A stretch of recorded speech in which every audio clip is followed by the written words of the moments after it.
Hey there, thanks so much for picking up the Console Classics Sessions pack. Your support means the world to me, so thank you so much for this. I hope that you greatly enjoy this Sessions pack, and I really hope that it inspires you to create some awesome sounds and it speeds up your workflow. I had a ton of fun myself building these sessions for you, and I myself even built some cool songs which you can find on my YouTube page. So let's not spare any more time. Let's take us through the steps of getting started and loading up some presets and how to work the Console Classics pack. So once you unzip the download file, you'll find that you have a Console Classics folder here, and I dragged mine to the desktop. So let's open it up and take a quick look at that. Inside, you'll find the Console Classics folder, which houses the session files. This is what we're going to use to install, and then you also have a README file. In the README file, you'll find a guide on how to install, so if you want to take it a little bit slower than this video, that's cool, just refer to the manual. And you'll also find some mic placement tips as well as some general guidelines on how to get the most from the session pack. You'll also find ways to connect with me. If you have any issues, just reach out to me, I'd be happy to help. This is my inaugural pack and I intend on continuing support as well as building more. So it's all in the name of getting better and making awesome sounds together. All right, so to install, let's get started.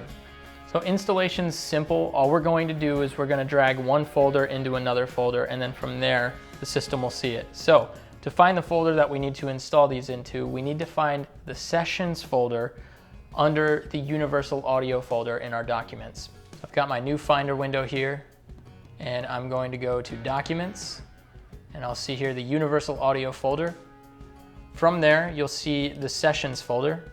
And from here, this is where all of the sessions are housed. So if you've created presets for yourself already, this is where you can find them.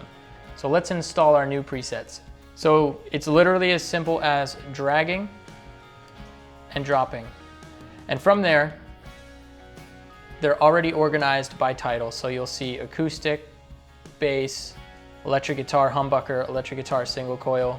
So you'll see a number of vocal sessions. Now what we need to do is power on our Apollo, and then from there, we'll open Console to see more. All right, perfect. So now that we're in Console now, to load up a session, it's really easy. All you have to do is go to the bottom right-hand part of the screen and you'll see where it says Sessions. You're gonna click New Sessions. Now, because of the way that we installed the folder within the main folder, all you have to do is go to the bottom right-hand corner where it says Sessions. And then you click on Sessions. From here, you'll just want to locate the folder called Console Classics. So once you've located that, all you got to do is double click on a session file and it'll load it up. Let's go ahead and choose one and see what we can do. Let's load up the dirty sound for a single coil guitar. Now all we got to do is get started. Let's grab our guitar. So it's as easy as that. It's ready to go. Now, one really important thing to note, if you want to track these presets into your DAW, like Logic, make sure that you have Record Enabled turned on. This is going to ensure that everything in the signal path on that channel is going to be recorded. Let's take a look at another preset as well. So let's load up something else. Since we've got our single coil electric guitar, let's load up a single coil clean sound. Let's see what that does. Now before this loads this preset, it may ask you if you want to save changes. I recommend that if you want to save changes, save it as a different name. You don't want to overwrite the preset file. Now if you ever do, you can always reinstall the Console Classics, but I always recommend avoiding that altogether. Just save it as a new preset sound or a new session preset. All right, so taking a look at this setup, taking a look at this clean sound, let's just listen to it real quick.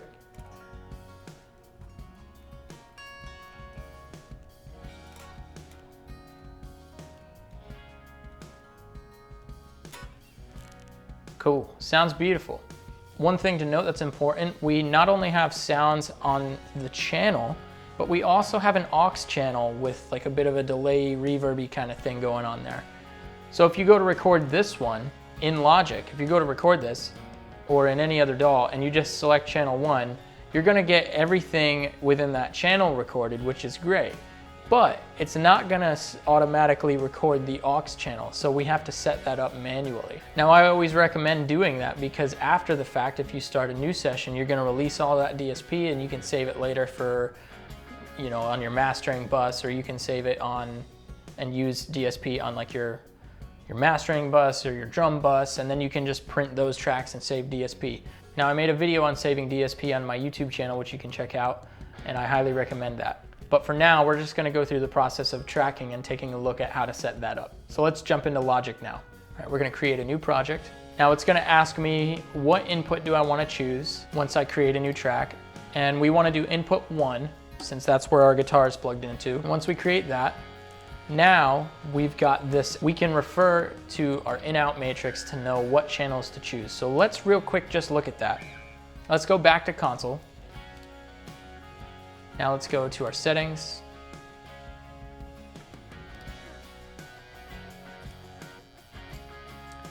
All right, so let's go to the I/O matrix. And right here, we can identify our aux channel 1 has all of the effects on it that the guitar is being sent to. So the corresponding aux send would be aux 1, L, and R, which would be channels 7 and 8. So let's go back to Logic and I'll show you what to do from there. So once you're in Logic, what you want to do is add another track, and we're going to want to choose a stereo input 7 and 8 because that corresponds with the channels that we just saw in the I/O matrix. So once we create now, you can see that we're getting a signal there. And all we're gonna wanna do is name this FX print track. Now you can name it whatever you'd like. I just like to do that just for the purposes of this example. And from here, now we can just hit record.